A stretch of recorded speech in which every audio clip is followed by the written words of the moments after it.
Mapayapang hapon, Pilipinas! Ito po ang inyong balerina ng bayan, si Lisa Macuja Elizalde, na bumabati sa lahat ng nakikinig sa DZRH Radio at sa mga nanonood sa DZRH TV, lalo na sa ating mga kasamahang alagad ng sining at kultura sa buong bansa. Karaniwan na nating naririnig ang istorya ng mga kabataang alagad ng sining na lumuluwas sa malalaking lungsod upang tuparin ang kanilang mga pangarap. Subalit sa gitna nito, meron ding mga young creatives na nananatiling tapat sa kanilang pinagmulan. These local artists celebrate heritage through creativity, transforming indigenous materials and regional influences into works that speak of identity and pride. Ginagawang makabago ang makaluma at ginagawang uso ang pagmamalaki sa sariling lahi. Sa ganitong paraan, ipinapaalala nila na ang tunay na sining ay hindi lang tungkol sa pansariling kasikatan, kundi pati na din sa paggalang at pagbalik sa ugat ng ating pagkakakilanlan bilang Pilipino. Kaya't huwag kayong aalis. Sa hapong ito, samahan ninyo kami sa kalahating oras ng masayang kwentuhan kasama ang Baguio-based fashion designer na si King George Bueno. Dito lamang sa Art to Art, magbabalik po kami pagkatapos ng ilang paalala. Programang hatid ay sining at kulturang para sa lahat. Magbabalik ang Art to Art. Tinesting, sinuri, siniyasan. Ang resulta? Super effective ang Shield sa pagpatay ng bakterya at virus. Shield Antibacterial Soap. Believe ang mga eksperto sa Philippine Nurses Association. At si Mami. Tiwala ako sa Shield. Shield Antibacterial Soap. Napatunayang mabisa. Ang mga nurse, tiwala. ACS. Hello, Washi! Laundry day na naman! Yay! Anong meron? Mancha ng chocolate, putik, may libag pa. Kaya natin yan! With Pride Washing Machine Detergent, may triple stain-away formula. Tanggal ang makapit, madikit, at malupit na dumit mancha. Kaya easy-easy ang labada. Mula noon hanggang ngayon. All you need is pride. All you need is pride. ACS. Usapang sining at kultura para sa lahat. Art to Art. Nandito pa rin tayo sa Art to Art at kasama natin sa hapong ito ang Baguio-based fashion designer na si King George Bueno. Magandang hapon sa iyo, King George. Magandang hapon, ma'am. And una sa lahat, maraming salamat sa lahat ng outfit na sinuot ko nung buwan ng wika August sa Art to Art. That was all King George Bueno. And of course, ang suot ko ngayon ay King George Bueno din. Maraming salamat. Thank you din po. Thank you for the opportunity to wear me po. Pero, you know, King George, bumalik tayo sa umpisa. You started as a pharmacist? Yes, ma'am. By profession. But Yes, now, you're one of Baguio's most respected fashion designers. Paano nagsimula ang journey mo from the sciences to the arts? Yes. And what was the turning point that made you realize na fashion ang true calling mo? Actually, ma'am, even before when I was young, talagang arts na talaga po yung hilig ko. Tinanong ko din po nga yung parents ko if I could enroll with art studies or something na architecture. But that time po kasi, parang, yun po yung peak ng pagiging medical student. Yung batch po namin na lahat po ng mga anak kailangan mag-nursing, mag-pharmacy. Okay. Yun po. So actually, I started na nursing po. But eventually, nag-fall po ako sa pagiging pharmacist. Na hindi ko din po inakala na mas mahirap pala siya, ma'am. Mas mahirap pala siya sa nursing. Okay. Yun po. Tapos po, after po noon, kahit naman po habang nagpa-pharmacy po ako or nagsuschool ako, I still do other art stuff. Anything naman po na regarding arts, sobrang hilig ko po. Nagpe-paint din po ako. nagda-dance din po ako. I see. Yes Oo po. nga. Alam ko nagda-dance ka. Opo, yes Oo. po. Actually, yun nga po, part din po ako ngayon ng Ballet Baguio, ma'am. So, yun po. Tapos, basta anything po, nag-try din po akong maging makeup artist. Na-try ko din pong kumanta, pero hindi ko po pinush yung mga ganun po. Until such time na parang na-feel ko po na parang mas gusto ko po talaga yung visual arts po. So, that's yun na po yung naging fashion designer po ako. Ganun po. Yan siya ba? Okay. Opo. Alright. And of course, growing up in Baguio, napapaligiran ka ng napakayamang kalikasan at kultura. How did the city's artistic spirit influence your sense of style and creativity as a dancer? As a dancer Oh, sorry, po. not as a dancer, as a designer. As a designer po. Yes. Ayun po. So, maliit lang naman po ang city ng Baguio po. So, parang iilan lang din po ang fashion designers. Iilan din po yung mga tinitingala naming mga parang titos and titas po namin ng mga fashion designers. Yun po.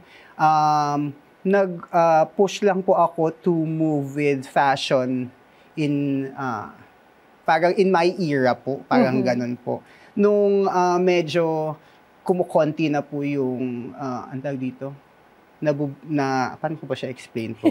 Sorry po. Hindi, okay lang. So, alam ko, kasing marami nga akong gown mo, no? Yes like po. yung red gown Yes, na pinangbaw ko noon sa recital ng Ballet Yes Baguio. Naalala ko, meron dun mga May corgi parang po. ifugaw na Yes po, no, apo. na design. So, Yes. so I'm sure na influensya ka talaga doon sa yung kung ano yung kultura sa Baguio, no? Yes po. Parang with regards po kasi sa fashion, dumating, since po very fast po ang change at saka paano ko ba siya explain?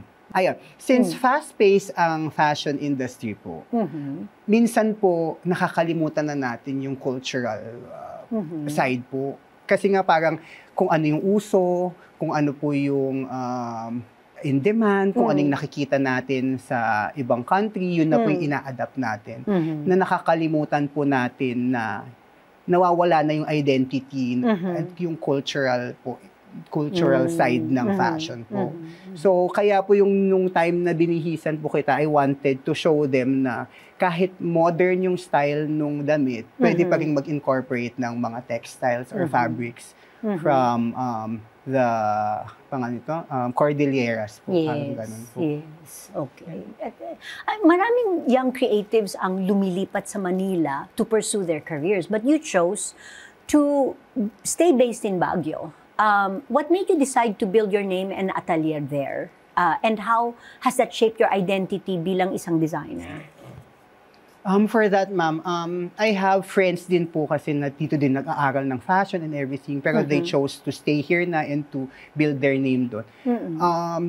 Sumagi din po kasi sa isip ko na, paano pag lahat na sila nandun na, wala nang maiiwan dito sa atin. Wala nang maiiwan dun sa city namin po. And up to this moment, yun nga po yung in-encourage namin, yung mga super young designers to push and to continue their passion for fashion sa city po natin. Na pwede pa rin siyang ipagmalaki, pwede pa rin siyang i-hone doon sa mismong city, not necessarily na pupunta sa mga malalaking cities po. Parang ganun. At marami na rin namang tao sa Baguio, no? There's a big market there Yes, sa ma'am. Baguio. Actually po. Ngayon, ma'am, medyo nagkuhan na po siya. Yung pagdating, before po kasi, parang bihira pong puntahan ang fashion designer sa Baguio. Based on experience po, even when I was starting po, pag hindi sanay ang mga taga Baguio to go to a fashion atelier. Parang ganun po. Mas ready sila na pumunta na lang sa RTW shops, tumingin na lang online, or minsan pumupunta po sila sa Manila to buy yung mga stuff. Kahit nga po nung ngayon po na nagde-design ako, I have clients na buti meron ng designer dito sa Baguio na pwede namin puntahan para hindi na kami bababa sa Manila. Yes. Kasi po yung since malayo din po ang Baguio sa Manila, yung hassle daw po na bababa sila. At least doon meron na na pwede nilang puntahan po. Which, At marami na ring mga social events na po, ma'am. nangyayari sa Baguio, no? Okay. Well, you've dressed many beauty queens and celebrities from Pia Warchbach to Lea Salonga to Lisa Macuja Elizalde. Yes. So when you design for such personalities, how do you strike that balance between expressing your signature look and bringing out their individuality? Basically, ma'am, pag mga ganun po, I always interview or ask naman the clients or the artist po kung anong gusto niyang isuot. Tapos minsan ini-explain ko sa kanya na would it be possible na pwede po nating lagyan ng details ng ganito or what. So that ma-push ko pa rin po yung cultural identity ko as from the Cordilleras po. Parang ganun po. And nag-specialize ka talaga sa Filipiniana? Or have you tried other styles? Actually, ma'am, ginagawa ko po. Even costumes, even for fashion runway, high fashion, to avant-garde. Ginagawa ko pa rin po. Pero now po, mas nagfo-focus ako, since Baguio po kasi is a wedding destination na, parang more into the wedding scene po ang clients ko and formal gatherings po. So, ang mga clients ko are brides. May mga brides po ako from Manila na pag pumupunta doon, nagtatap sila ng mga designers from there. Or minsan po, yung mga, pag yung mga artist din po na pupunta dito, yun po, ganun po. Minsan nagpapadala na lang din po ako. Or through, very accessible na po siya pagdating sa social media. Minsan doon na po kami nag-uusap sa email and everything. Tapos forward ko na lang from Baguio to Manila. Magugulat na lang ako, suot na nila. Yun po, mga ganun. At ngayon, pumasok ka din sa RTW, sa ready-to-wear, through your Habi Filipino collection. Yes, ma'am. So what inspired you to create an RTW line that celebrates local weaves?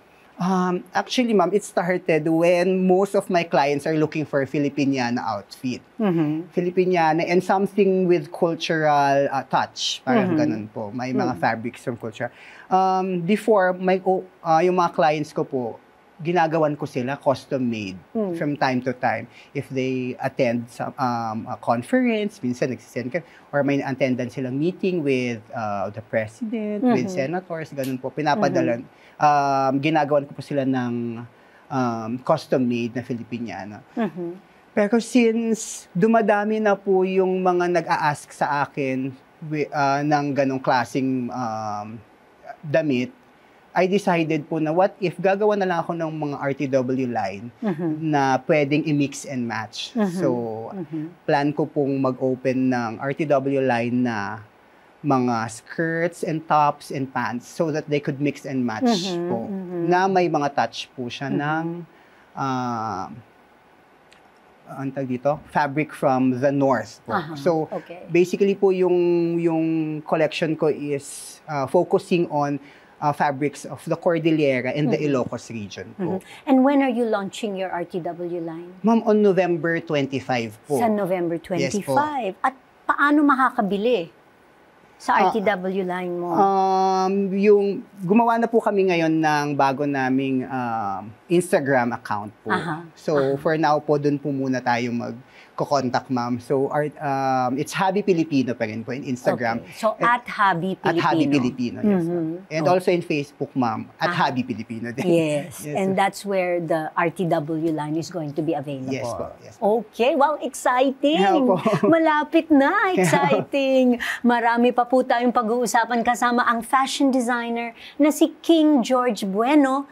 Dito pa rin sa Art to Art, magbabalik po kami pagkatapos ng ilang paalala. Programang hatid ay sining at kulturang para sa lahat. Magbabalik ang Art to Art. Schedule ng mga inaabangang konsyerto, update sa mga magagandang panoorin sa mga tanghalan at teatro. Narito na ang Art to Art Calendar. Narito ang ating Arts Calendar. Sa musika, inihahandog ng Manila Cathedral, Diego Serra Organ Builders Incorporated at Cultural Center of the Philippines ang Reawakening the Sacred Voice, ang blessing at post-restoration inaugural concert ng pipe organ ng Cathedral na matatagpuan sa Intramuros, Manila. Gaganapin ito sa November 21, 6 p.m. Free admission ang concert. Tampok ang harpist na si Vian Ignacio at pianist na si Mariel Ilusorio sa huling palabas ng Classics and Sunshine International Series 2025. Mapapanood ang The Grand Duet sa November 23, 5 p.m. sa roof deck ng Sunshine Place na matatagpuan sa 56 Jupiter Street, Makati City. Tutugtugin nila ang mga piyesa para sa harp at piano nina Debussy, Dushek at Thomas. Sa teatro, kasalukuyang inihahandog ng Dulaang UP ang twin bill na Para kay Tony, Tungo sa Ginintoang Alaala, isang tribute sa founder nito, ang National Artist for Theater na si Antonio Tony Mabesa. Ang unang dula ay ang kalahating oras sa isang kumbento ni Wilfrido Maria Guerrero sa pagsasalin ni Lilia F. Antonio tungkol sa estudyante sa convent school matapos siyang ma-expel. Susundan ito ng May Katuwiran ang Katwiran ni Rolando Tino tungkol sa isang hasyendero na isasama ang kanyang utusan na bumiyahe sa kabundukan. May palabas ang Para kay Tony tuwing weekend hanggang November 30 sa UP Diliman, Quezon City. Tinesting, sinuri, siniyasan. Ang resulta? Super effective ang Shield sa pagpatay ng bakterya at virus. Shield Antibacterial Soap. Believe ang mga eksperto sa Philippine Nurses Association.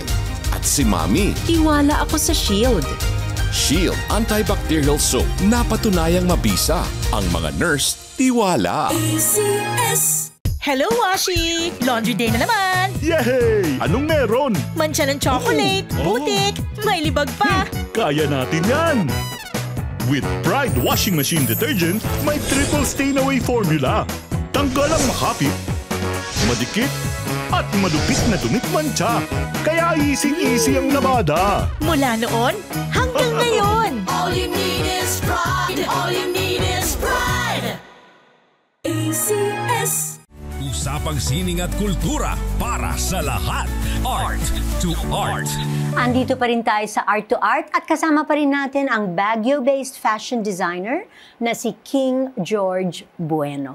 King George, ikwento mo naman sa amin yung nag-inspire sa'yo for the fashion na nandito sa studio ngayon, pati na rin ang suot ko. Yes. Oo. Actually, ma'am, yung mga dala ko po ngayon is mga modern style po siya with touches of Cordillera, Ilocos, and Abra po. So, for now po, ang dala ko po ngayon is fabrics from the north po. So, okay. yun po. Parang suot niya, ma'am, yung lilac po na nasa baba is from the Ilocos region po. Yes po. So, okay. ito pong, yung nandito po na bandio po is Ilocos fabric. This one po, the one yung nandito sa... Ito. Yes po. Yes po. I see. So, okay. parang mixing or merging it with the modern style po ng kimono. Yan po. Tapos, para magkaroon ng medyo Baguio feel po, nilagyan ko ng flowers po.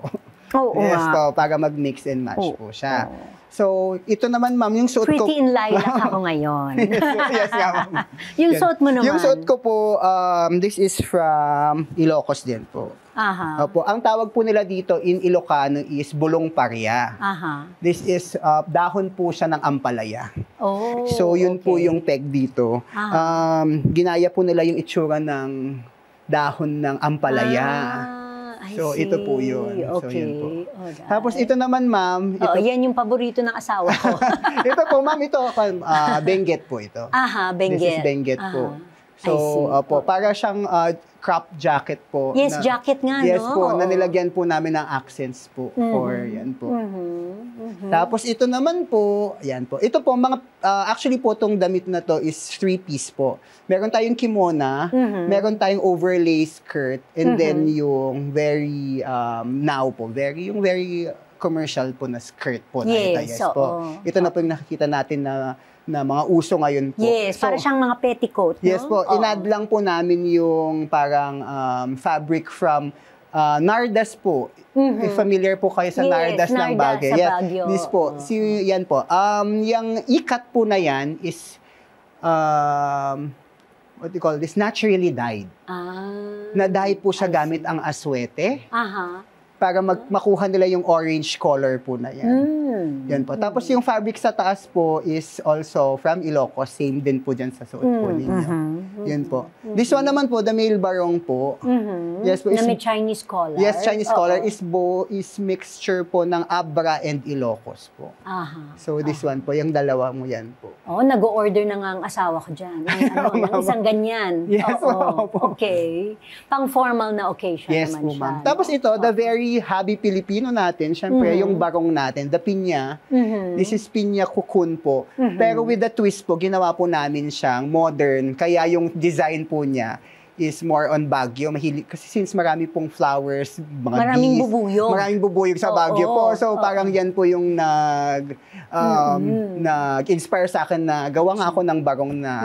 So ano yan, embroidery? Yes, ma'am. This embroidery is embroidery yung mga bubuyog. Yes po. Okay. Opo. Wow. Alright, so I mean, alam natin na ang ating mga traditional fabrics have very strong cultural roots. So paano mo naman ginagamit ang indigenous weaves in a way that honors the community and the artisans behind them? And how do you make these traditional textiles feel fresh and wearable for today's generation? Yes po. Actually, ma'am, to begin with, sensitive po ang mga elderlies ng North, the Cordillera, pagdating sa paggamit ng fabrics nila. So, yung pagpaalam mo lang sa kanila is very big deal sa kanila na to wear. And you should always research. Kasi we have fabrics na hindi pwedeng gamitin for regular. Kasi minsan po, may mga fabrics na ginagamit lang for funeral, ginagamit lang siya for weddings, ginagamit lang according to their culture po. So, yung simpleng hindi mo paggamit with your line is malaking bagay na sa kanila yun. So, may mga fabrics lang sila na inaalaw na pwede. And then, from that, fabrics po, dun lang din po kami nag-work po. Okay. Parang ganun po. Okay. So, if you were to describe your signature style in 3 words, what would those 3 words be? At bakit? Number 1 po, very classic po. Classic. Wearable po siya since hindi po siya yung parang super avant-garde yung look po ng mga... You can wear it sa streets po, you can wear it any occasion po. Yun po yung gusto kong maging look ng collection ko po. Kasi sa everyday na ginagawa natin, tapos suot natin to, minsan in that way po mas nagiging proud ka dun sa cultural heritage mo. Parang ganun po. Okay. Tapos number 2 po is neutral and fresh. Parang ganun po. Neutral siya in sense na yung color palette po kasi na pili-pili ko is very subtle and pastel lang po. Para po para magamit siya on a daily basis or yung very RTW po talaga siya. Hindi lang siya nagagamit for special occasions, hindi lang siya yung pwede mong ilakad yung kultura mo at saka yung identity mo. Parang ganun po. And fresh, you said neutral and fresh. Fresh po kasi yung mga designs po medyo bago. Parang the old traditional designs are parang reinvented, parang innovated, or para po mas babagay siya sa mga clients ko now. Yes po. Yun po. Okay. Well, so aside from being a fashion designer, ikaw ay isang dancer at movement artist. Yes. So, eto, ikwento mo naman sa amin kung paano mo na-discover yung dancer side of you, how has dance influenced the way you design clothes, if it does, and lalo na in terms of flow, structure, emotion, how does dance move you today? As a movement artist po, very important ang damit ng dancers so that they could move properly, they can move freely, parang ganun po. Kaya parang advantage po sa akin na nagde-design po ako kasi I know what fabric to wear, to use, what color ang bagay sa stage, ano yung hindi pwedeng pagsamahin, ano yung kaya nilang maging flexible with, parang ganun po. So parang malaking bagay po na na sa fashion na din po ako. And vice versa po, maganda din na dancer din ako. Kaya parang swak po talaga pagdating sa ganito. And mas nabobroaden po yung creativity ko pag nakakakita ako ng mga dancers or yung mga ibang performances. Tapos minsan yung mga costume na, parang pwede siyang gamitin sa araw-araw, pero bawasan lang natin ng ganito. Minsan ganun po. At the same time, yung mga normal na mga damit natin, minsan pag, for example po, sa mga contemporary mga dances, minsan nagagamit din po siya na parang yung relax lang na fit sa klase ng fabric po, parang ganun. So gumagawa ka ng costumes din for Ballet Baguio? Some ma'am, yes po, ginagawa ko po. Pero yung mga tutus po ata, hindi po. Okay. Ibang klase naman yung mga tutus. Yes, iba po. More on iba po ang gumagawa talaga. Pero yung mga costumes na that speaks natural. Yung normal na life po, yung parang mga ganun. Yun po, pwede ko po siyang gawin po. Nasubukan mo na bang gumawa ng isang outfit or isang collection na inspired by a particular dance or ballet or performance? Most kasi aside from being part of Ballet Baguio po, I have a dance group also, ma'am. That's Home. Home po, a company of creatives. We're group of dancers po na may mga kanya-kanyang life, professional life na po. Kasi mga parang may mga iba nag-work na teachers na ganun. Pero we meet po because of dance. Yung love namin for dance. Kasi mga friends po kami since college pa. Ganyan. So, yun po. Yung mga dances po namin are very relatable. Yung mga normal lang. Dance ng about sa mga bata. Dance about sa pagmamahal sa ina. Yung mga ganun simple po. So, yung group po na yun, ako po talagang nagde-design ng lahat ng damit namin po. From hip-hop to contemporary po pieces, to jazz, mga ganun, ma'am. Yun po. Yun. So, tapos, kahit sa Ballet Baguio po, pag merong mga dances na, for example po, yung mga Argentinian-inspired, yan po, ako pong gumagawa. Ako po yung tinatap nila to do that. Mga ganun po. Wow! So, anong message mo, King George, sa mga aspiring designers and young creatives from the regions na nananaginip din sila? They dream of making it big while staying true to their roots.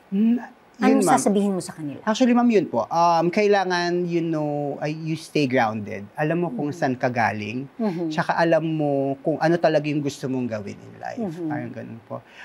Huwag silang matakot. You just explore and do it. Kasi, for me, ma'am, hindi mo malalaman nga yung isang bagay pag hindi mo sisimulan.